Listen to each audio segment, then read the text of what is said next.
Propaganda करने का मौका मिल गया है। पाकिस्तान की एक कट्टर राजनीतिक पार्टी तहरीक-ए-लब्बैक ने तो भारत को खुलेआम धमकियां देना भी शुरू कर दी है।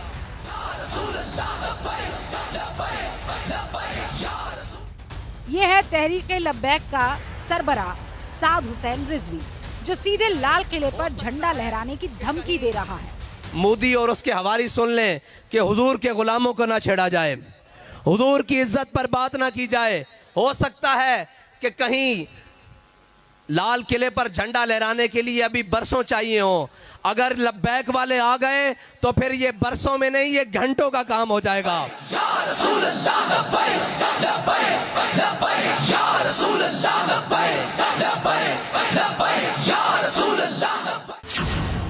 तहरीक-ए-लब्बैक का साद हुसैन रिजवी भारत पर कब्जे की धमकी दे रहा है। असल में जब से पाकिस्तान वजूद में आया है, उसके रहनुमाओं का भारत पर राज करने का बड़ा पुराना ख्वाब रहा है। इसीलिए साद हुसैन लाल किले पर अपना झंडा फहराने की धमकी दे रहा है। लेकिन वो यही नहीं रुका, इसके बाद उसने पूरी दुनिया को धमकी दे दी। हम दुनिया की अक़वाम आलम को कहते हैं कि अगर दुनिया का अमन कायम रखना चाहते हो तो उसका एक ही तरीका है कि हमारे आका और मौला सल्लल्लाहु अलैहि वसल्लम की इज़्ज़त करना सीखो। और हम उस मोदी सरकार को कहते हैं, उस मोदी के यारों को कहते हैं कि फिलफौर वो जो तुम्हारी तर्जुमान है उससे ऐलान बरात करो और उसको सज़ा दो। इसलिए कि अगर कोई गाजी इल्मुद्दीन का मतवाला खड़ा हो गया तो फिर बात सिर्फ उस गुस्ताख तक नहीं रहेगी, बात उस तक भी पहुंचेगी जो उसके साथ खड़ा होगा। ये याद रखना, बाबा जी हमें सबक देकर गए हैं कि हमने गाजी इल्मुद्दीन को दफनाया है, उस खंजर को बाहर रखा हुआ है। जिस गाजी इल्मुद्दीन का नाम साद हुसैन ले रहा है, जरा उसके बारे में भी जान लीजिए। उसे पाकिस्तान में शहीद समझा जाता है क्योंकि उसने पैगंबर मोहम्मद का अपमान करने वाले की हत्या की थी। 1923 में लाहौर में पैगंबर मोहम्मद पर एक आपत्तिजनक किताब प्रकाशित हुई थी। किताब के प्रकाशक लाहौर के ही महाशय राजपाल थे। इस किताब पर खूब हंगामा और दंगे हुए। लाहौर के ही रहने वाले एक कारपेंटर इल्मुद्दीन ने 1929 में राजपाल की हत्या कर दी। तब से इल्मुद्दीन को पाकिस्तान में शहीद का दर्जा दिया जाता है। अंग्रेजी में ब्लास्फेमी और हिंदी में ईश निंदा यानी ईश्वर की निंदा, ये पाकिस्तान में अपराध है। पाकिस्तान में अल्पसंख्यकों पर जुल्म ढाने के लिए इसी ईश निंदा कानून का सहारा लिया जाता है। इसमें मौत की सजा का प्रावधान है। पाकिस्तान में ऐसे सैकड़ों केसेस हैं। अभी तो इमरान खान पर भी यही केस चल रहा है। ऐसा ही एक केस था आसिया बीबी का, जो एक ईसाई थी। ईश निंदा के झूठे आरोप में उन्हें मौत की सजा सुनाई गई थी। पाकिस्तान पंजाब के गवर्नर सलमान तासीर ने आसिया बीबी के बचाव में अपनी बात रखी। सलमान तासीर ईश निंदा कानून के विरोधी रहे। आसिया बीबी से मुलाकात करने के लिए सलमान तासीर जेल भी गए थे। इसके बाद सलमान तासीर पर ही ईश निंदा का आरोप लग गया और 2011 में एक दिन सलमान के ही सुरक्षाकर्मी ने उन्हें मार डाला। सलमान तासीर को उनके सुरक्षाकर्मी मुमताज कादरी ने 27 गोलियां मारी थी। और यही मुमताज कादरी भी पाकिस्तान के कट्टरपंथियों का हीरो है और भारत को धमकाने के लिए लब्बैक वाले मुमताज कादरी के नाम का इस्तेमाल कर रहा है। उस खंजर की निस्बत से मुमताज कादरी कोहसार मार्केट में 27 गोलियां लेकर पहुंचा था। वो बंदूक भी बाहर पड़ी है। और ये याद रखना कि अगर गौरी, शाहीन, हतफ हमने अपने हुजूर की इज्जत के लिए इस्तेमाल ना किए तो हमारा कोई फायदा नहीं। हमने ये सारा कुछ रखा ही अपने आका और मौला की इज्जत के लिए हुआ है। अगरचे हमारे कुछ जिम्मेदारान, अगरचे हमारे ऊपर बैठे हुए कुछ नाहल और नाहंजार, उनको मालूम नहीं है कि ये सब कुछ है ही हुजूर के लिए। हमने जाने भी हुजूर के लिए रखी हुई हैं। ईश निंदा पर पाकिस्तान की पब्लिक भी कानून हाथ में ले लेती है। ये पिछले साल दिसंबर की तस्वीरें हैं जब पाकिस्तान में एक फैक्ट्री के मैनेजर को भीड़ ने जिंदा जला दिया। पाकिस्तान के सियालकोट में ये घटना घटी थी। भीड़ ने पहले तो हाथ पैर तोड़े और फिर जिंदा जला दिया। जब मैनेजर को जलाया जा रहा था तो बहुत से लोग सेल्फी ले रहे थे। मैनेजर पर भी लोगों ने पैगंबर मोहम्मद की निंदा का आरोप लगाया था। पाकिस्तान को भारतीय विदेश मंत्रालय की तरफ से जवाब दे दिया गया है। विदेश मंत्रालय की तरफ से कहा गया है कि अल्पसंख्यकों के अधिकारों का उल्लंघन करने वाला मुल्क दूसरे देश को अल्पसंख्यकों से व्यवहार का ज्ञान दे रहा है। दुनिया ने यह देखा है कि कैसे पाकिस्तान ने अपने अल्पसंख्यकों यानी हिंदुओं, सिखों, ईसाइयों और अहमदियों को परेशान किया, उनका उत्पीड़न किया है। भारत सरकार सभी धर्मों की बहुत इज्जत करती है। आप सोचिए, जिस पाकिस्तान में धार्मिक स्वतंत्रता का ये हाल हो, वो भारत को ज्ञान दे रहा है, वो भारत के खिलाफ प्रोपेगेंडा कर रहा है। पाकिस्तान में जब बात ईश निंदा कानून की आती है तो पाकिस्तान बनाना रिपब्लिक बन जाता है, जहां कानून का कोई जोर नहीं रहता, वहां सिर्फ भीड़ का पागलपन चलता है। ईश निंदा का आरोपी अदालत की सजा के ऐलान से पहले ही मौत के घाट उतार दिया गया। आंकड़े इसकी तस्दीक करते हैं और आपके सामने रखती हूं। पाकिस्तान में ईश निंदा के 1415 केसेस आ चुके हैं, जिसमें पुरुष आरोपी 1308 है, महिला आरोपी 107 है, जिनमें से 89 लोगों को अदालत का फैसला आने से पहले ही भीड़ ने मार डाला, जिसमें भीड़ के शिकार 71 पुरुष थे और भीड़ के शिकार होने वालों में 18 महिलाएं थीं। ये हालत है पाकिस्तान की। ये विवाद आप जानते हैं इंटरनेशनल हो गया है। कतर, कुवैत और ईरान ने भारतीय राजदूतों को तलब करके विरोध जताया है। कई अरब देशों ने अपने अपने सुपर स्टोर्स में इंडियन प्रोडक्ट्स को बैन कर दिया है। इसके अलावा 57 मुस्लिम देशों के इस्लामिक सहयोग संगठन यानी OIC ने भी निंदा की है। हालांकि भारत सरकार ने OIC का बयान खारिज किया है और कहा है कि भारत में हर धर्म का सम्मान होता है, लेकिन देश में भी उबाल आया हुआ है। बीजेपी ने भले ही नुपुर शर्मा को सस्पेंड कर दिया हो, नवीन कुमार जिंदल को निष्कासित कर दिया हो, लेकिन विरोध करने वाले इनकी गिरफ्तारी की मांग कर रहे हैं। रिपोर्ट देखिए।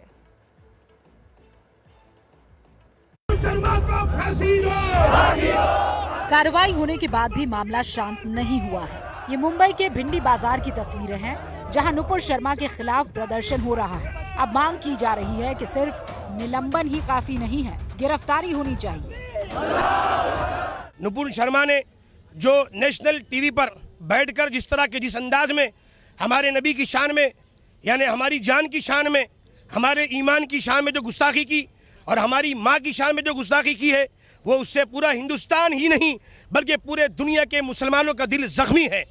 और हम पहले ही दिन से हुकूमत से मुतालबा करते आ रहे हैं कि उस पर फौरी सख्त से सख्त, कड़ी से कड़ी कार्रवाई की जाए, उसको गिरफ्तार किया जाए, ऐसे चैनल पर पाबंदी लगाई जाए, उस एंकर पर पाबंदी लगाकर उसको गिरफ्तार किया जाए। नुपुर के बयानों पर देश की सियासत में भी उबाल आया हुआ है।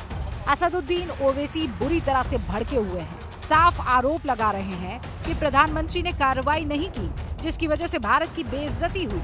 ओवैसी भी बीजेपी के प्रवक्ताओं को गिरफ्तार करने की मांग कर रहे हैं। भारत के मुसलमानों को उनकी आवाज को नहीं सुनना प्रधानमंत्री की, ये प्रधानमंत्री भारत के मुसलमानों की नहीं बल्कि भारत के शहरियों की बेइज्जती कर रहे हैं। हम 10 दिन से पुकार रहे हैं, FIR रजिस्टर करा रहे हैं कि एक्शन लीजिए, एक्शन लीजिए, मगर आप अब एक्शन किस पे लेते? कानपुर पे एक्शन लेते जहां पर 34 मुसलमानों पर NSA लग गया, और आपकी स्पोक्स पर्सन आराम से अपने घर में बैठी है, कोई उन पर एक्शन नहीं लेगा। हम ये डिमांड करते हैं कि सिर्फ सस्पेंशन नहीं बल्कि उस नेशनल स्पोक्स पर्सन को इमीडिएटली अरेस्ट किया जाना चाहिए। नुपुर शर्मा के निलंबन की कार्रवाई को ओवैसी खाड़ी देशों के दबाव में लिया गया फैसला बता रहे हैं। ओवैसी ने आज एक और बड़ा आरोप लगाया और ये कह दिया कि जब से भारत में ज्ञानवापी का मुद्दा चला है, तब से सऊदी अरब भारत को महंगा तेल दे रहा है।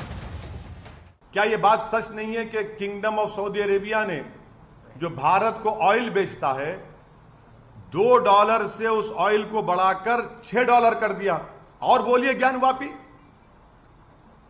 और बोलिए बोलिए और बोलिए, गालियां दीजिए मुसलमानों को, इस्लाम को। अब ये अमेरिका को रेट नहीं बढ़ा, सऊदी अरेबिया ने ऑयल बेच, वही रेट पे बेच रहे हैं। भारत को $2 से $6 कर दिए।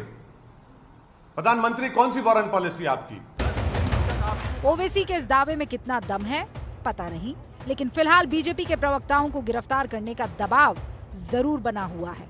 आज all India Muslim personal law board ने भी बयान जारी कर गिरफ्तारी की मांग की। पैगंबर इस्लाम पर अपमानजनक और अशोभनीय टिप्पणी करने वाले भाजपा सदस्यों को पार्टी से निलंबित करना पर्याप्त नहीं है। कड़ी सजा और प्रभावी कानून आवश्यक है। लेकिन ऐसा नहीं है कि नुपुर शर्मा की सिर्फ निंदा ही हो रही है, उन्हें समर्थन भी पुरजोर मिल रहा है। नुपुर शर्मा और नवीन जिंदल पर कार्रवाई से हिंदूवादी नेता साध्वी प्राची नाराज दिख रही हैं। उन्होंने दोनों को अपना समर्थन दिया है कि सच बोलने की सजा कई लोगों को मिल चुकी है और नुपुर शर्मा को भी वही सजा मिल रही है। लेकिन याद रखना, सच परेशान तो हो सकता है लेकिन पराजित नहीं होता। आज हर सनातनी नुपुर शर्मा के साथ है। मैं भी नुपुर शर्मा और भाई नवीन जिंदल के साथ हूँ और सरकार से कहना चाहती हूँ, हिम्मत है तो जरा ओबीसी को गिरफ्तार करके दिखाओ। और ऐसे ही वो विरोध करते हुए ओवैसी का भी नजर आई। पैगंबर मोहम्मद पर विवादित टिप्पणी मामले का ही एक और एक्सटेंशन है कानपुर में शुक्रवार को जो हिंसा हुई। 47 लोगों की गिरफ्तारी हुई। उसके बाद अब पुलिस ने 40 नए संदिग्ध चेहरों को, उनके पोस्टर को जारी किया है, जिसमें 4 लोगों की पहचान हो चुकी है, 2 पकड़े जा चुके हैं। हिंसा की जांच में कई ऐसे सुराग मिले हैं जो इशारा कर रहे हैं कि हिंसा की साजिश की बहुत सारी परतें हैं और इन्हीं परतों की पड़ताल मास्टर स्ट्रोक की इस रिपोर्ट में आपके सामने। 1, 2, 3, 4, 5, 6, 7, 8 बस आप गिनते जाइए और ये गिनती पूरी होगी 40 में।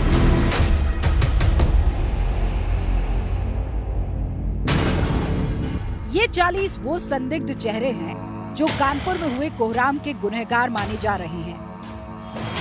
पुलिस के मुताबिक ये वही लोग हैं जिन्होंने ठेले पर पत्थर भरकर शहर को लहूलुहान किया।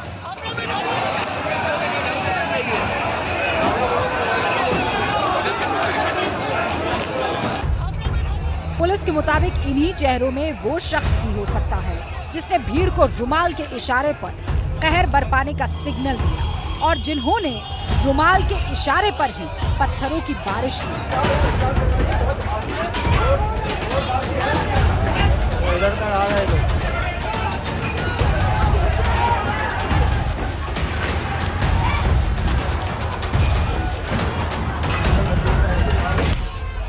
शुक्रवार यानी 3 जून को कानपुर की सड़कों पर निकली इस खूनी भीड़ में शामिल चेहरों की पहचान की जा रही है। 3 दर्जन से ज्यादा लोग पुलिस के शिकंजे में आ चुके हैं और अब इन 40 चेहरों की बारी है।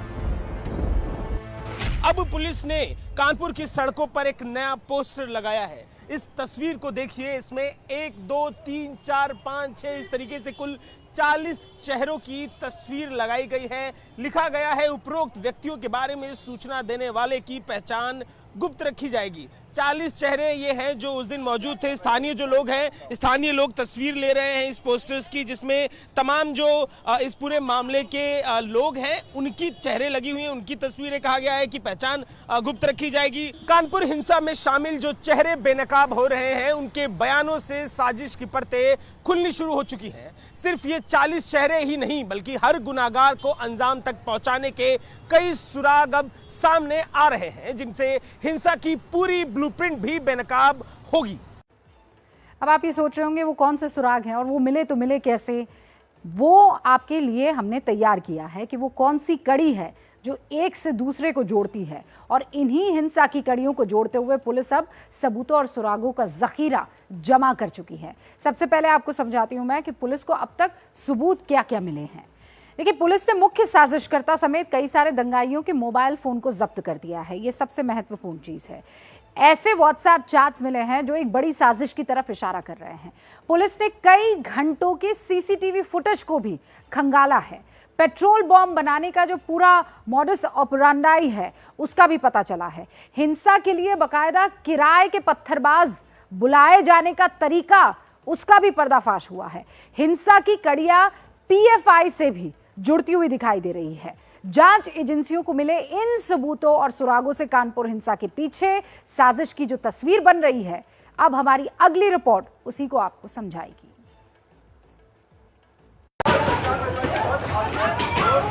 ये पत्थरबाज कौन है? पेट्रोल बॉम्ब कहां से आया? शोले किसने भड़काया? हिंसा का कमांड सेंटर कहां था? इन सभी सवालों के जवाब कई परतों में छिपे हुए हैं और ये परतें खुलती हैं पुलिस को मिले सुरागों और सबूतों से। मुख्य साजिशकर्ता हयात जफर हाशमी के मोबाइल फोन में 141 व्हाट्सएप ग्रुप्स मिले हैं। इनसे साबित होता है कि कानपुर हिंसा की प्लानिंग पहले से ही की गई थी। इन सभी व्हाट्सएप ग्रुप में लगातार हिंसा का अपडेट शेयर हो रहा था। पत्थरबाजी के वीडियो भी शेयर किए जा रहे थे। मुख्य साजिशकर्ता के मोबाइल से मिले चैट में 10:25 पर एक मैसेज में लिखा था, इंशाअल्लाह थोड़ी देर में वीडियो आएगी रहमानी मार्केट। आगे 11:03 पर एक मार्केट बंद होने के फोटोग्राफ्स के जवाब में लिखा है, माशाअल्लाह। में सोशल मीडिया पे जो लोग दुष्प्रचार चला रहे हैं उसके रोकथाम के लिए भी टीम का गठन किया गया और उस पर भी विधिक कार्रवाई की जा रही है। साजिश की परतों की पड़ताल में मिला दूसरा सुराग है पेट्रोल पंप का सीसीटीवी फुटेज। दुनिया मुझे नहीं, मैं दुनिया को देखूंगी नजर आ रहा है।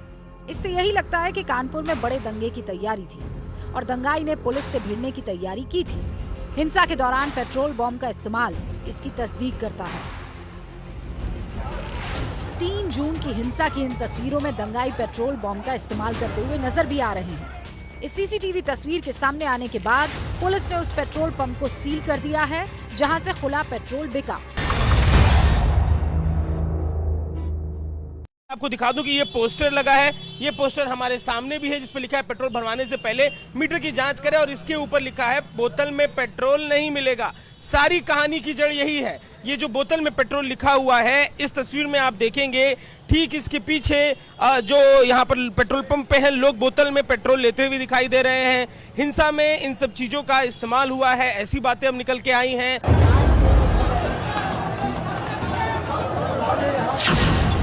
कानपुर हिंसा की परतों का पर्दाफाश करने वाला तीसरा सबूत पत्थरबाजी की प्री प्लानिंग है। पुलिस को अब हिंसा की ऐसी सीसीटीवी फुटेज मिली है जिससे ये साफ साबित होता है कि ऊंची इमारतों पर पहले से ही पत्थर जमा कर दिए गए थे। पूरी प्लानिंग के तहत पत्थरबाजी हुई। दंगाई सड़क पर ठेले में भर कर पत्थर लाए। प्रशासन के मुताबिक हिंसा वाले इलाके की ऊंची इमारतों से पत्थरबाजी हुई और अब ये भी सामने आ रहा है कि ये इमारतें अवैध हैं। कानपुर में अवैध बिल्डिंग्स पर और या अतिक्रमित क्षेत्रफलों पर केडीए का लगातार कार्रवाई हुई है। अभी भी इसमें हम लोग आपसी समन्वय से आइडेंटिफाई करेंगे and will take action on that. हिंसा की साजिश के तार चरमपंथी संगठन पीएफआई से भी जुड़ रहे हैं। कानपुर पुलिस को ऐसे लिटरेचर मिले हैं जो पीएफआई से जुड़े हैं, इसलिए पुलिस अब हिंसा का पीएफआई कनेक्शन भी तलाशने में लग गई है। ऐसा प्रतीत हो रहा है कि जिस तरीके से घटनाक्रम हुआ उसमें कुछ ना कुछ कहीं ना कहीं कुछ योजना रही है। पीएफआई का कुछ लिटरेचर इनके पास से मिला है हमें। हम इसके मोबाइल्स और उसकी जांच कर रहे हैं। जल्दी ही एक पूरा खाका तैयार करेंगे। कानपुर में पीएफआई का कनेक्शन है। इस घटना को की उच्च स्तरीय जांच कराई जाए और इसमें पीएफआई की संलिप्तता यदि मिलती है तो पीएफआई को अविलंब प्रतिबंधित कर दिया जाए। पुलिस की जांच में ये भी पाया गया है कि एक साजिश के तहत हिंसा वाले इलाकों में बाहर से उपद्रवी बुलाए गए। इसके लिए पहले ही अपील की गई कि 3 जून को कुछ खास मस्जिदों में ही लोग जुमे की नमाज पढ़ें। ये वो इलाके थे जहां हिंसा हुई। इससे यही साबित होता है कि दूसरे इलाकों से पत्थरबाज बुलाए गए थे। और देश के एक और कोने में बहुत कुछ हो रहा है और उस पर नजर जानी जरूरी है। कश्मीर में हिंदुओं की टारगेट किलिंग हुई है। आतंक के निशाने पर आए अब मंदिर भी सबके सामने है। आतंकी घाटी में अल्पसंख्यकों को निशाना बना रहे हैं और ऐसा क्यों कर रहे हैं इसकी पड़ताल थोड़े से इंतजार के बाद।